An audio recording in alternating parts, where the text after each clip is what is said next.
swing, kind of like when you're playing live, stuff. I want you to kind of slow down a little bit. Maybe I want you to take 2 practice swings between each, and then I want you to take a deep breath. Some patience here. Maybe through that, and then you can kind of clear your mind.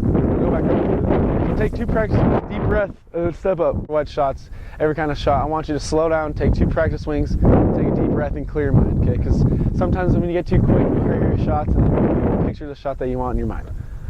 So how did you feel about today? Felt good. Felt a lot better, more confident. Okay, so then those look good. I'm liking everything I'm seeing here. So one more thing on like the mental aspect of this. So you were saying before, you've told me that when you're picturing your shots, that you're expecting them to go inside. What would you say every time what would you say?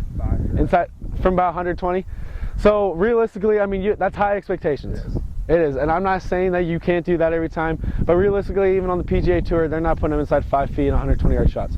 So maybe just lowering your expectations, not saying lower your confidence, but maybe just lowering the expectations of that, so then you don't mentally get in your head thinking, oh, if I'm not putting that inside 5 feet, like getting down on yourself. So I mean, if you just maybe pick a target, I also want you to remember, so when we were going back to talking about for the mental part of it, when you're practicing imaging your shots, that it doesn't have to be inside 5-10 feet on your wedges or even on the irons like that. And going back to where we had last lesson, we practiced having you hit on that mound on the wedge shots. I want you to come out here and practice even your 140, 160-yard shots. Yeah. Okay.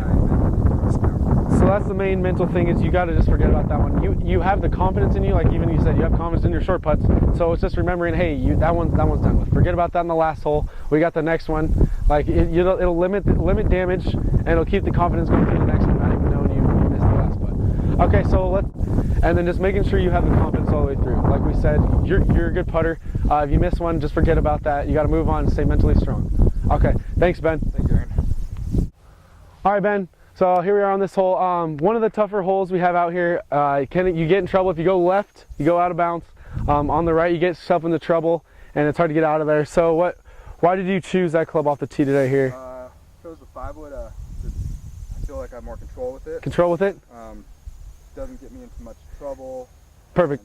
So yeah, you told me about you have confidence. You got a lot of confidence in your driver, 3-wood hybrid, 5-wood. So yeah, so this is a good one I wanted to pick here because it's a good mental shot here, and then we'll have kind of sets you up for a tough, good approach in here.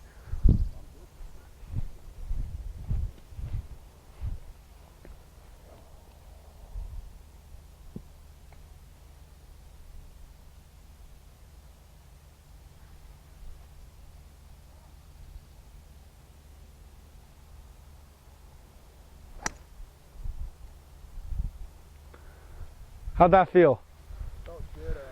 Good. I mean, you just put it along the little left there, but you're gonna have a good approach in. Yeah, I got scared going right, so. Yeah, no, that was a good shot. Now we're gonna go up to your approach.